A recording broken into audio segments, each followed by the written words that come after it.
अब की बार ಕುಮಾರಸ್ವಾಮಿ ಸರ್ಕಾರ ಎಂಬ ಕುಮಾರಸ್ವಾಮಿ ಅವರ ಹೇಳಿಕೆಗೆ ಬಾಲಕೃಷ್ಣ ಪ್ರತ್ಯುತ್ತರವನ್ನ ಕೊಟ್ಟಿದ್ದಾರೆ.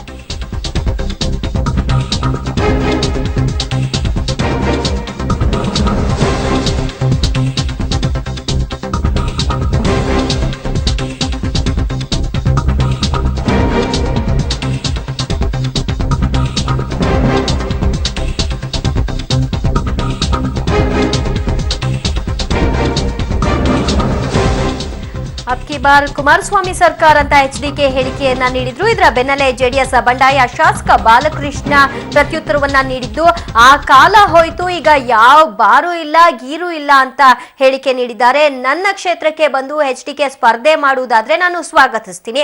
ಪ್ರಜಾಪ್ರಭುತ್ವದಲ್ಲಿ ಯಾರು ಎಲ್ಲಿ ಬೇಕಾದ್ರೂ ಸ್ಪರ್ಧೆ ಮಾಡಬಹುದು, ಅವರು ನನ್ನ ಕ್ಷೇತ್ರಕ್ಕೆ ಬಂದು ಸ್ಪರ್ಧೆ ಮಾಡಬಹುದಾದ್ರೆ ಮಾಡ್ಲಿ ಅನ್ನುವಂತಹ ಒಂದು ಮಾತನ್ನ ಹೇಳಿದ್ದಾರೆ. ಜಗಜ್ಜಟ್ಟಿಗಳ ಜೊತೆ ತೊಡೆ ತಟ್ಟೋದು ನನಗೆ ತುಂಬಾ ಇಷ್ಟ ಅಂತ ಕೂಡ ಅವರು ಬಹಿರಂಗವಾಗಿ ಹೇಳಿಕೆ ನೀಡಿದ್ದಾರೆ. ನಾನು ಜಿಲ್ಲಾ ಮಟ್ಟದ ನಾಯಕನಾಗಿದ್ದೆ, ಕುಮಾರಸ್ವಾಮಿ ನನ್ನ ವಿರುದ್ಧ ಸ್ಪರ್ಧೆ ಮಾಡಿದ್ರೆ ನಾನು ರಾಜ್ಯ ಮಟ್ಟದ ನಾಯಕನಾಗ್ತೇನೆ ಅನ್ನುವಂತಹ ಸ್ಟೇಟ್ಮೆಂಟ್ ಅನ್ನ ಕೊಟ್ಟಿದ್ದಾರೆ. ಅನಿತಾ ಕುಮಾರಸ್ವಾಮಿ ಬೇಕಿದ್ರು ಬಂದು ಸ್ಪರ್ಧೆ ಮಾಡ್ಲಿ, ಪ್ರಜಾಪ್ರಭುತ್ವದಲ್ಲಿ ಯಾರು ಎಲ್ಲಿ ಬೇಕಾದ್ರೂ ಸ್ಪರ್ಧೆ ಮಾಡಬಹುದು ಅಂತ ಪುನರುಚ್ಚರಿಸಿದ್ದಾರೆ. ಎಚ್ಡಿಕೆಗೆ ಮುಕ್ತ ಆಹ್ವಾನವನ್ನ ಜೆಡಿಎಸ್ ಬಂಡಾಯ ಶಾಸಕ ಬಾಲಕೃಷ್ಣ ಕೊಟ್ಟಿದ್ದಾರೆ.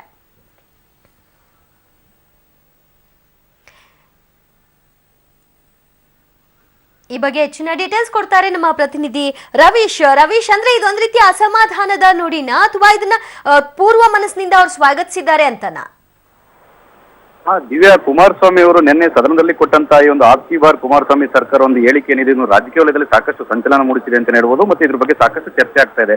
ಇದ್ರ ಬಗ್ಗೆ ಬಿಜೆಪಿ ನಾಯಕರುಗಳು ಕೂಡ ಈಗಾಗಲೇ ಅಭಿಪ್ರಾಯಗಳನ್ನು ಮತ್ತೆ ಟೀಕೆಗಳನ್ನು ಕೂಡ ಈಗಾಗಲೇ ವ್ಯಕ್ತಪಡಿಸಿದ್ದಾರೆ. ಆದ್ರೆ ಜೆಡಿಎಸ್ ನ ಒಂದು ಬಂಡಾಯ ಶಾಸಕರಾಗಿರ್ತಕ್ಕಂಥ ಬಾಲಕೃಷ್ಣ ಅವರು ಒಂದು ರೀತಿಯಲ್ಲಿ ಗರಂ ಆಗಿ ಒಂದು ರಿಯಾಕ್ಟ್ ಮಾಡಿದ್ದಾರೆ ಅಂತಾನೆ ಹೇಳ್ಬೋದು. ಯಾಕೆಂದ್ರೆ ಈ ಒಂದು ಕುಮಾರಸ್ವಾಮಿ ಅವರ ವಿರುದ್ಧ ಈಗಾಗಲೇ ಅವರು ತಿರುಗಿ ಬಿದ್ದಿರ್ತಕ್ಕಂಥ ಬಾಲಕೃಷ್ಣ ಅವರು ಕುಣಿಯೋದಕ್ಕೆ ಬಾರದಿದ್ರೆ ನೆಲ ಡೊಂಕು ಅನ್ನೋ ಈ ರೀತಿ ಇರುತ್ತೆ ಅನ್ನೋ ಮಾತುಗಳನ್ನು ಕೂಡ ಹೇಳಿದ್ದಾರೆ. ಅದ್ರ ಜೊತೆಗೆ ಈಗಾಗಲೇ ಬಾಲಕೃಷ್ಣ ಅವರು ಕೂಡ ಒಂದು ರೀತಿಯಲ್ಲಿ ಟಾಂಗ್ ಅನ್ನು ಕೂಡ ಕೊಟ್ಟಿದ್ದಾರೆ ಒಂದು ಎಚ್ ಡಿ ಕುಮಾರಸ್ವಾಮಿ ಅವರಿಗೆ. ಅಂದ್ರೆ ಕುಮಾರಸ್ವಾಮಿ ಅವರು ಆ ಒಂದು ಆಪ್ಕಿ ಬಾರ್ ಕುಮಾರಸ್ವಾಮಿ ಸರ್ಕಾರ ಅಂತ ಹೇಳಿರೋದು ಅದು ಹಿಂದಿನ ಕಾಲ. ಆದ್ರೆ ಈಗ ಆ ಒಂದು ಬಾರ್ಗೇರಿ ಏನು ಕೂಡ ನಡೆಯೋದಿಲ್ಲ ಅಂತ ಕೂಡ ವ್ಯಂಗ್ಯವಾಗಿ ಕೂಡ ಮಾತನಾಡಿದ್ದಾರೆ. ಅದ್ರ ಜೊತೆಗೆ ಕುಮಾರಸ್ವಾಮಿ ಅವರಾಗ್ಲಿ ಅಥವಾ ಅನಿತಾ ಕುಮಾರಸ್ವಾಮಿ ಅವರಾಗ್ಲಿ ಅವರು ನನ್ನ ವಿರುದ್ಧ ಬಂದು ಸ್ಪರ್ಧೆ ಮಾಡ್ಲಿ ಅನ್ನೋ ಮಾತುಗಳನ್ನು ಕೂಡ ಹೇಳಿದ್ದಾರೆ. ಹಾಗಾಗಿ ಎಲ್ಲೋ ಒಂದ್ ಕಡೆ ಈ ಒಂದು ಹಳೆ ದೋಸ್ತಿಗಳ ಒಂದು ರೀತಿಯಲ್ಲಿ ಫೈಟ್ ನಡೀತಾ ಇದೆ ಅಂತ ಹೇಳ್ಬೋದು. ಅದು ಈಗ ತಾರಕಕ್ಕೆ ಏರ್ತದೆ ಅಂತಾನೆ ಹೇಳ್ಬೋದು. ದಿವ್ಯಾ, ಯಾವ ಸರ್ಕಾರ ಇಲ್ಲ, ಯಾವ ಬಾರ್ಗೀರು ಇಲ್ಲ, ಯಾವ ಕಾರ್ಬಾರು ನಡೆಯಲ್ಲ ಅಂತ ಹೇಳುವಂತಹ ಬಾಲಕೃಷ್ಣ ಅವರು ನಾನು ಜಿಲ್ಲಾ ಮಟ್ಟದ ನಾಯಕನಾಗಿದ್ದೆ, ಕುಮಾರಸ್ವಾಮಿ ನನ್ನ ವಿರುದ್ಧ ಸ್ಪರ್ಧೆ ಮಾಡಿದ್ರೆ ರಾಜ್ಯ ಮಟ್ಟದ ನಾಯಕನಾಗ್ತೀನಿ ಅಂತ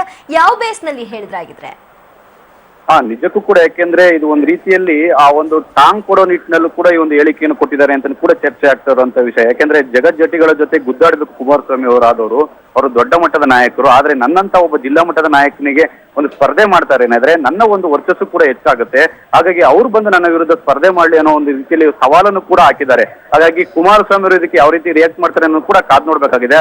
ಹಾಗಾಗಿ ಎಲ್ಲೋ ಒಂದ್ ಕಡೆ ಒಂದು ಬಂಡಾಯ ಶಾಸಕರ ಒಂದು ಸಿಟ್ಟೇನಿದೆ ಇದು ಮತ್ತಷ್ಟು ತಾರಕಕ್ಕೆ ಇರುವಂತಹ ಸಾಧ್ಯತೆ ಇದೆ. ಹಾಗಾಗಿ ಮುಂದಿನ ದಿನಗಳಲ್ಲಿ ಇವರು ಇಬ್ಬರ ಅಂದ್ರೆ ದೋಸ್ತಿಗಳ ಒಂದು ನಡುವಿನ ಫೈಟು ಮತ್ತಷ್ಟು ಹೆಚ್ಚಾಗುವಂತಹ ಸಾಧ್ಯತೆ ಇದೆ. ದಿವ್ಯಾ, ಅಂದ್ರೆ ಮುಂದಿನ ದಿನಗಳಲ್ಲಿ ಪಕ್ಕಾ ಒಂದು ಟಾಕ್ ವಾರ್ ಆಗತ್ತಿದ್ದು ಅಂತ?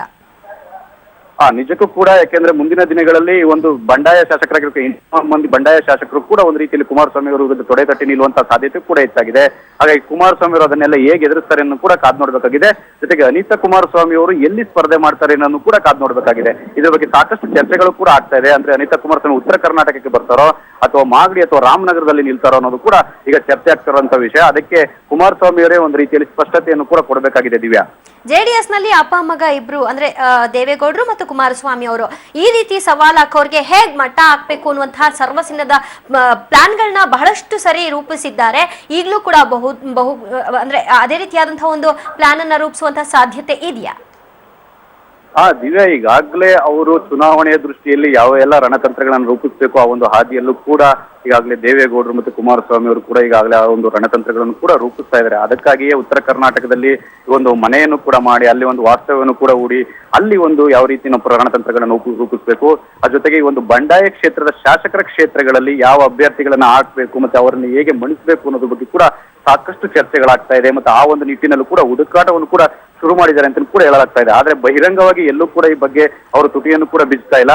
ಹಾಗಾಗಿ ಮುಂದಿನ ದಿನಗಳಲ್ಲಿ ಇವರ ಒಂದು ನಡುವಿನ ವೈಮನಸ್ಸು ಮತ್ತಷ್ಟು ಹೆಚ್ಚಾದಂತಹ ಸಂದರ್ಭದಲ್ಲಿ ಅದನ್ನ ಬಹಿರಂಗವಾಗಿ ಕೂಡ ಹೇಳುವಂತ ಸಾಧ್ಯತೆ ಇದೆ. ದಿವ್ಯಾ, ಥ್ಯಾಂಕ್ ಯು ರವೀಶ್ ನಿಮ್ಮೆಲ್ಲ ಮಾಹಿತಿಗೆ. ಜಟ್ಟಿಗಳ ಮೇಲೆ ಕುಸ್ತಿ ಮಾಡಿದ್ರೆ ನಮಗೂ ಹೆಸರು ಬರೋದು. ಯಾರು ಬೇಕಾದ್ರೂ ಸ್ಪರ್ಧೆ ಮಾಡ್ಲಿ, ಕುಮಾರಸ್ವಾಮಿ ಅವರು ಮಾಡ್ಲಿ, ಅನಿತಾ ಕುಮಾರಸ್ವಾಮಿ ಅವರು ಮಾಡ್ಲಿ, ನಿಖಿಲ್ ಅವರು ಸ್ಪರ್ಧೆ ಮಾಡ್ಲಿ, ಯಾರು ಸ್ಪರ್ಧೆ ಮಾಡಿದ್ರು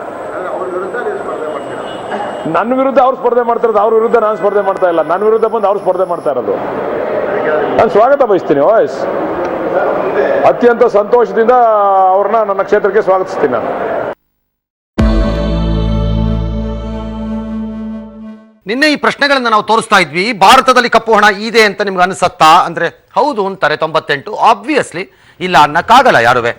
ಮಾರಕ ಭ್ರಷ್ಟಾಚಾರ ಇಲ್ಲ ಅಂದಿರೋ 2% ಮಹಾಮಹಿಮರನ್ನ, ಪುಣ್ಯಾತ್ಮರನ್ನ, ಅದು ಎಂತಹ ಶ್ರೇಷ್ಠ ವ್ಯಕ್ತಿಗಳಿರಬೇಕು, ಅವರನ್ನ ನಾನು ಭೇಟಿ ಮಾಡಬೇಕು ಅನಿಸ್ತಿದೆ ಸಿಕ್ಕಿದ್ರೆ. ಮೊದಲಿಗೆ ಒಂದು ಬ್ರೇಕಿಂಗ್ ನ್ಯೂಸ್ ಇದೆ, ಏನು ಅಂತ ನೋಡೋಣ ಬನ್ನಿ.